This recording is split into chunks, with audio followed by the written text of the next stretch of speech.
According to GAO, the percentage of women in the military is only 16.5%, with men making up the 85%.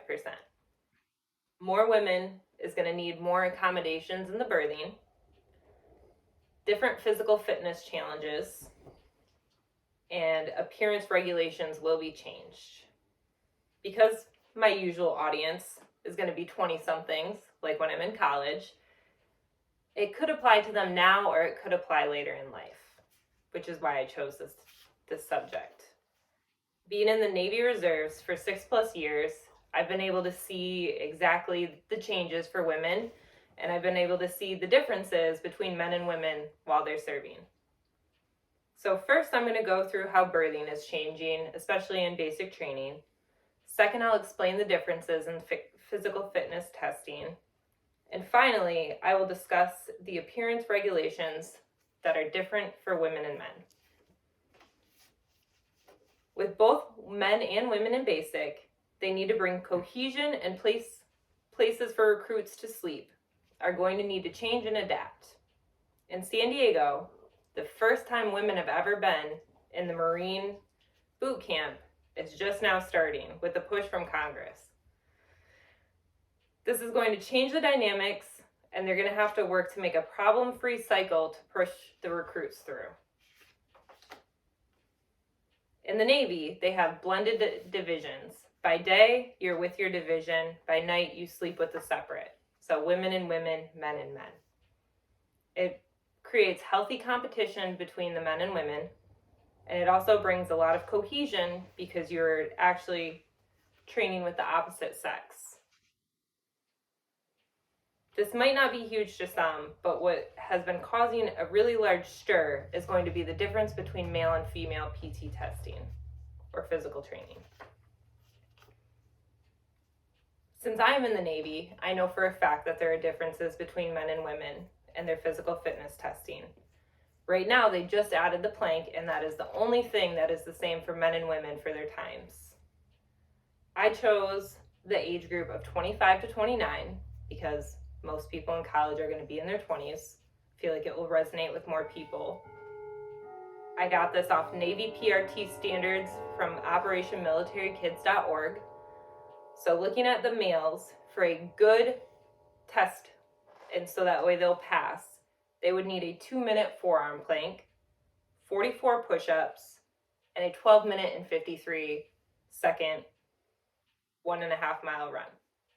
For the women in the same age group, they would also have a 2-minute forearm plank, 19 push-ups, and 14-minute and 53-second 1.5-mile run. You're already seeing the differences between males and females right now, and this is just in the Navy. Going into the Marines, I chose the 26 to 30-year-olds. I found this on military.com for the Marine Corps physical fitness test. They have to have a minimum, and this is for the males, 5 pull-ups, 39 push-ups, 70 crunches, and they need to run a 3-mile run in 28 minutes. For females, they need to have 4 pull-ups, 18 push-ups, 60 crunches, in a 3-mile run in 31 minutes and 10 seconds.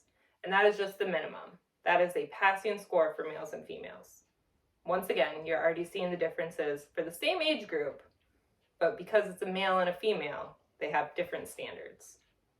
Lastly, looking at the Army from military.com, Army Basic Training, their PFT, they have to have 50 points per event. And that's just a pass. So 50 points per event. I looked at males and females, 27 to 31, and this is how many of each event, of each push-up, sit-up, mile run that they would need to pass. So for the males, 30 push-ups, 36 sit-ups, and a 17-minute and 54-second 2-mile run. For the females, 27 to 31, they need 10 push-ups, 36 sit-ups, and a 21-minute and 42-second 2-mile run. It's very easy to see the differences between the two.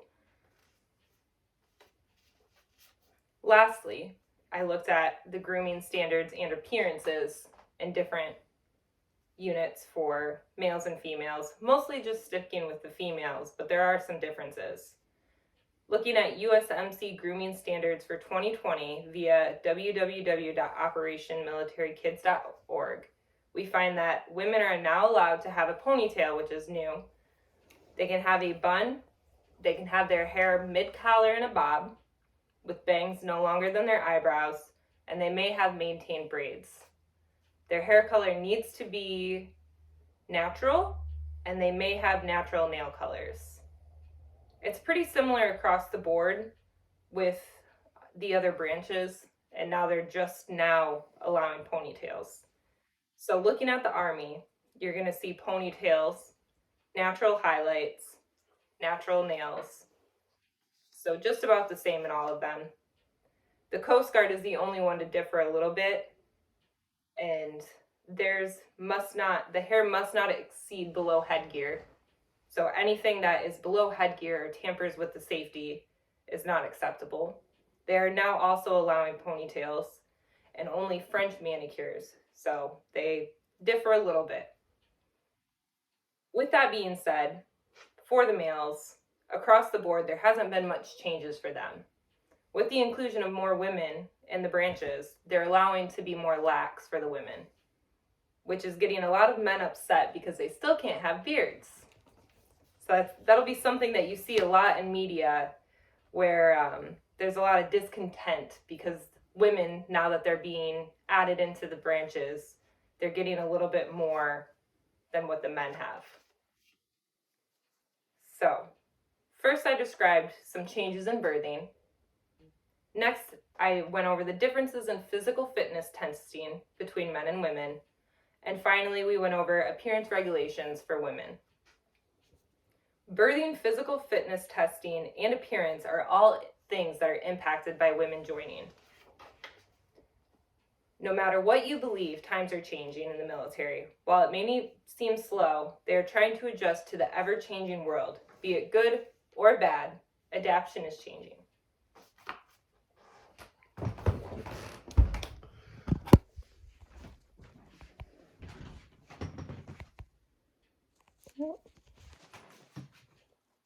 There is